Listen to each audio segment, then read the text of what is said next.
Anthony. Hi there. Thank you for sitting down with me and talking today. You're welcome. You're welcome. Can you just start by telling us who you are and what you do? Yeah, so my name is Anthony Bartone. I do home loans, and I've been doing them for about 17 years now. I got in the business in 2002 and left for a year, and it drugged me back in. So been in it ever since. Yeah. And how did you get into finance? Like, where did you start? Yeah, like most of the people that I know, we kind of fell into it. My brother was a wholesale rep for Wells Fargo in Southern California. Can you explain what a wholesale rep is? Yeah, so back in the day, when I first started, brokering a home loan was kind of more common than it is now. So a wholesale lender, he worked for Wells Fargo just as a wholesale lender. Then a broker like myself would tap into his pricing that the regular consumer doesn't have access to. We would add a spread on top. That would be our commission, how we would get paid. And then we would deliver that product to the consumer. Okay. So rather than walking into a Wells Fargo branch, you could call me and then I could look at Wells Fargo, I could look at B of A, I could look at Chase, I could look at a number of other companies out there and see who would provide you with the best price and the best loan structure. Okay. So that was pretty common back in the day. Then they kind of started going away when the market melted down in 2008-ish. And then they've started to come back as well. Okay. So that's basically what you do, is you look at all of the banks and figure out who offers the best loan. Correct. So and we pretty much know, like, there's so many lenders out there. You pretty much know who's going to be the best price. Right. And price is important, but so is service. Because when we go outside of our company, we have a lot less control. Okay. And so that's the service piece is important as well, to make sure that we know we can get the loan done and meet all your contingency periods and your timelines and all that good stuff. So is that what makes it better than just going straight into a bank and talking to a loan specialist at a bank? Is that service aspect? Yeah, absolutely. And there's no knock on the banks. Yeah. Everybody has their place and everybody has a niche. When you work for a company like I do, we're pretty much referral only. So we don't have people that walk in the door and say, hey, I want a home loan, or we don't have bankers that are looking for opportunities for us. It's pretty much we go out and meet realtors like yourself and prove that we can take care of their clients and them and help them close transactions. I don't just sit down with a client and say, what do you want? Because they don't know. Yeah, totally. You know? And so my whole goal through the process is to give them as many tools as I can and let them tell me what suits their family best. At the end of the day, the consumer has to make their mortgage payment. So I don't want to tell them what to do. I'll certainly make recommendations and have reasons why and support those recommendations. But at the same point in time, it is their decision at the end of the day. And so say you do take someone on as a client, you are with them through the whole process. And where does that process end? Technically speaking, my process never ends. I'll have clients call me months after and ask me questions, or in the first 3 to 4 weeks after you buy, you get bombarded with stuff.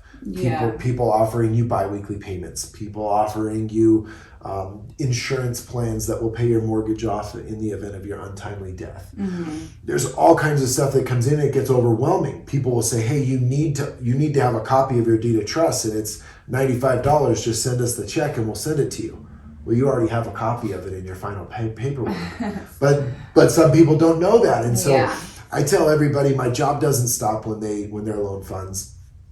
I want to be their lender for life.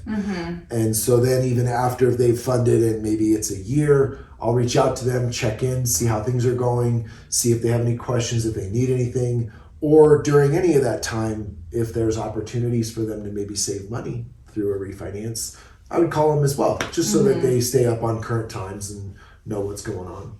What do you see as common mistakes that people make through the lending process? There's lots of them. Can you name just a couple? Yeah. Not all lenders are created equal. Okay. I don't have any problem with anybody being new in the industry, but we don't know what we don't know. Mm-hmm. And I'm still learning. Yeah. And guidelines change constantly. So if you get a client in the door and you don't check a guideline, self-employed borrowers right now are being raked over the coals because of COVID. Yeah. And so we need bank statements to prove that their P&L is accurate and the income needs to jive with their last year's tax returns that they filed. Mm-hmm. There's certain things on self-employed borrowers' tax returns that can literally kill a deal. Yeah. One line item, it can kill the entire deal. Well, if you're new in the business and you don't know that, you pre-qualify someone based off of their income and the underwriter gets it. They've spent money on appraisals, they've spent money on inspections, the realtor has spent time with them, shown them properties, and then the underwriter says, no, you don't qualify because of this one little line item, and if you don't know about it, it can really hurt you. Yeah. Things like that, knowing how to calculate income, it's an art more than a science. It's not just cut and dry, oh, their pay stub says they make this, or they make this per hour and that's what we're going to use. Yeah. It's more of an art. So those are some big things. Or assets. If a bunch of cash has been dumped into the account, we can't use cash. There's also time frame restrictions on disclosing. And if you don't disclose in a certain time frame. Can you just define what disclosing is? Yeah. So once you're in escrow, or you enter into the escrow period, you write an offer on a property and the seller accepts your offer, like, woohoo, happy day. Now everybody goes to work for you. Like the real work happens now. Yeah. And so we get fees from the title company and then we send you our lender disclosures. And so basically what that says is at that point in time, you want to move forward with me at whatever interest rate we have disclosed to you, whatever fees, and you're basically verifying the information that we have. How long you've been on your at your current home, how long you've been on your job, your income, your assets, that that you don't pay child support or that you do pay child support. So you're verifying all the information that we have through the disclosures. Well, if we don't disclose that in certain time frames, and there's different time frames for all of it, we could get down to the closing table and quality control realizes that we have a problem on your file and we actually have to restart it.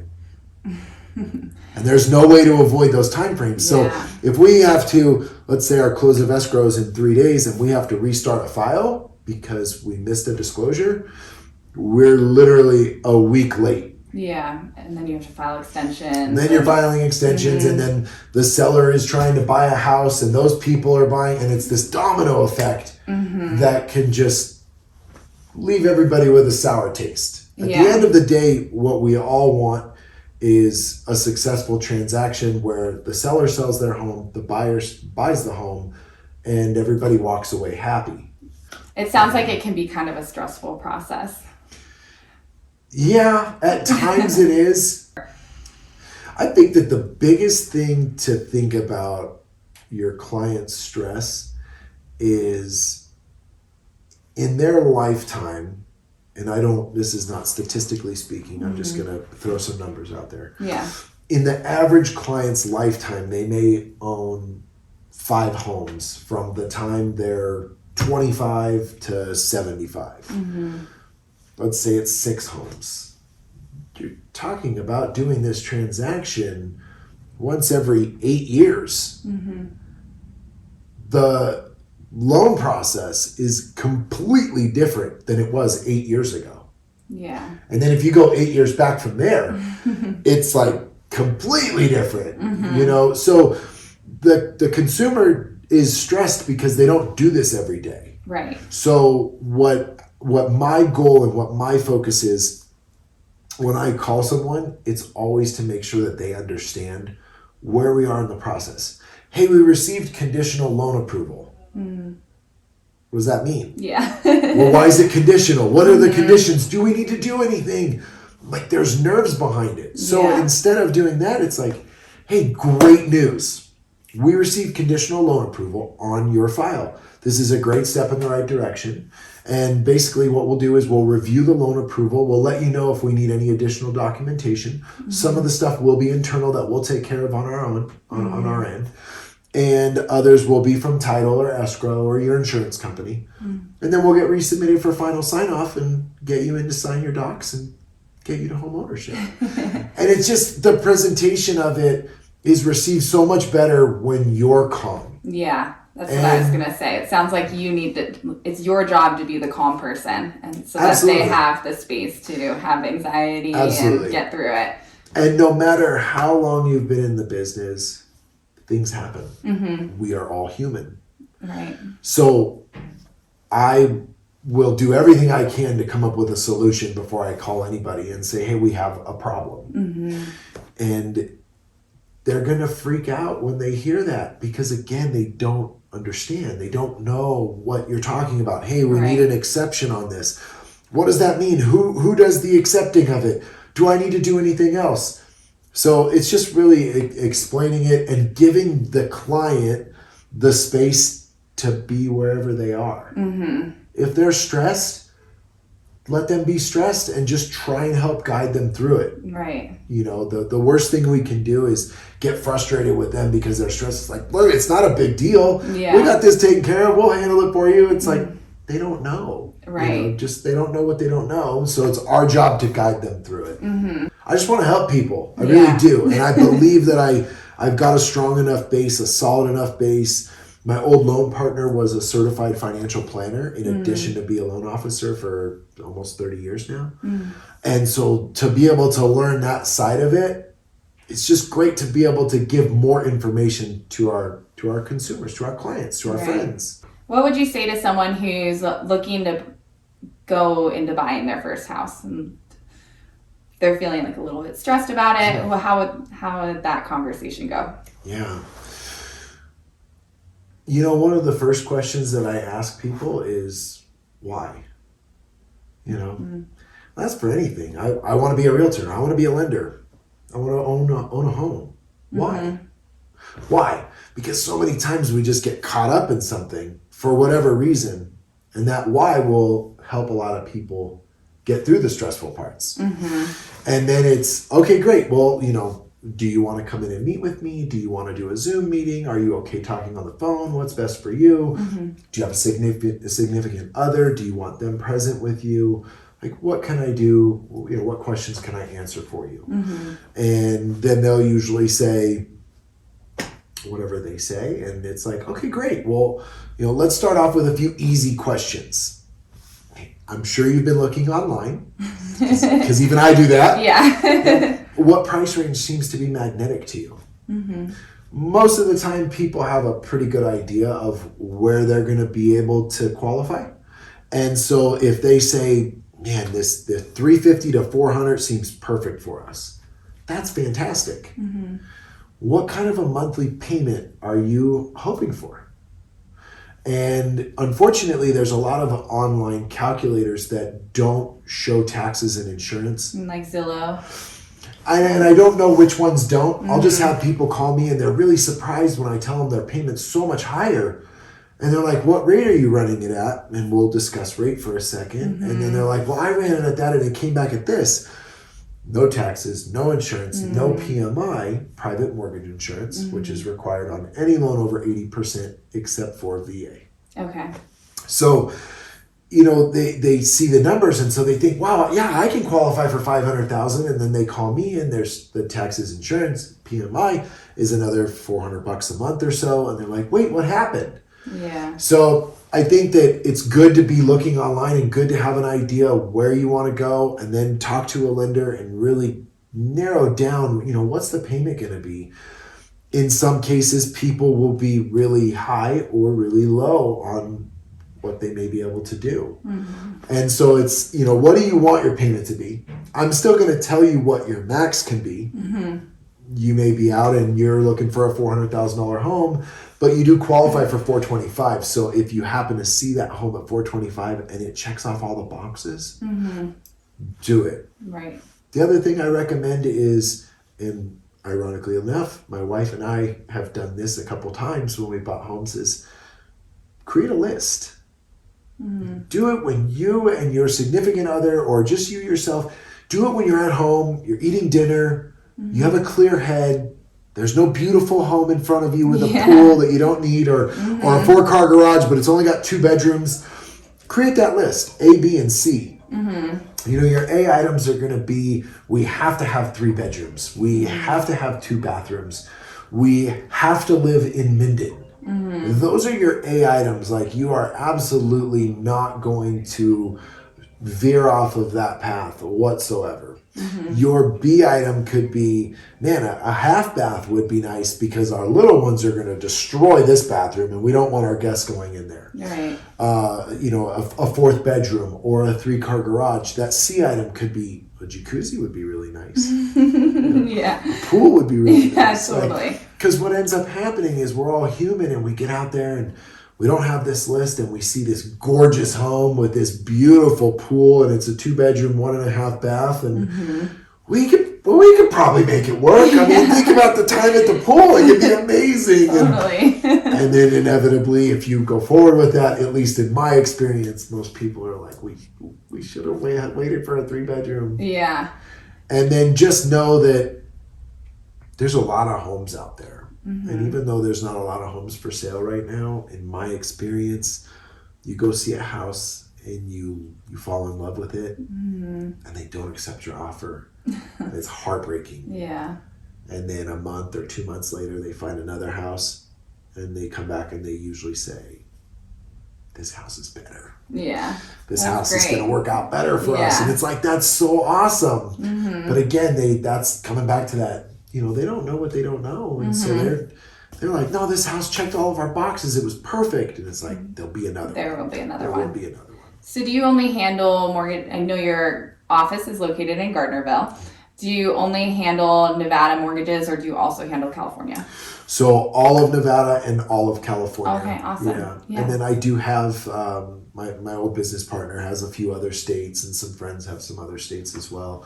In the event someone was leaving Nevada, I'm not sure why you would do that, but leaving Nevada for, you know, Idaho or Hawaii, I guess I can understand that one. Or Washington, Oregon, you know, there's some other states that we can help with. Awesome. Yeah. Last question.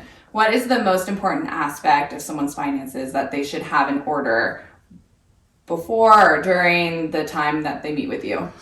Yeah, great question. So many times people will say, hey, I don't really need to get pre-approved yet because I'm probably going to be looking in 6 months. That to me is like the best time ever to talk to a lender. Okay. Because then we don't really know what the best thing for them to do would be. So if we run someone's credit and they have some debt, then, and they're, let's say your FICO scores are graded every 20 points as far as pricing is concerned. So a 680 FICO is going to get a better price than a 679. Okay. If I run your credit 6 months before you're ready to start looking and you have a 679, I can actually tell you what to do in order to get to that 680 FICO. So that's a great one. Or you have people that it's a 680 FICO and the pricing is good enough at that point, but they don't have any money in the bank. Well, let's get you to start saving up some money for down payment. Yeah. Even if you're going to go VA or USDA, which are 100% financing, what we don't know about when we're tenants is when that dishwasher breaks, the landlord pays for it. Like, you're the landlord now. You're the homeowner now. So that's on you. And then that, you know, sometimes people will say, oh, I'll just hand wash. Okay, that I understand. It's a first world problem, right? Yeah. But what if the hot water heater breaks? What if the furnace breaks? Yeah. I mean, I know it's 60-something degrees right now, but with the furnace breaks, like... So making sure they have a nest egg. Yes, and just having some money set aside, even if it's just for the peace of mind of, what if the car needs brakes? You know, anything like that.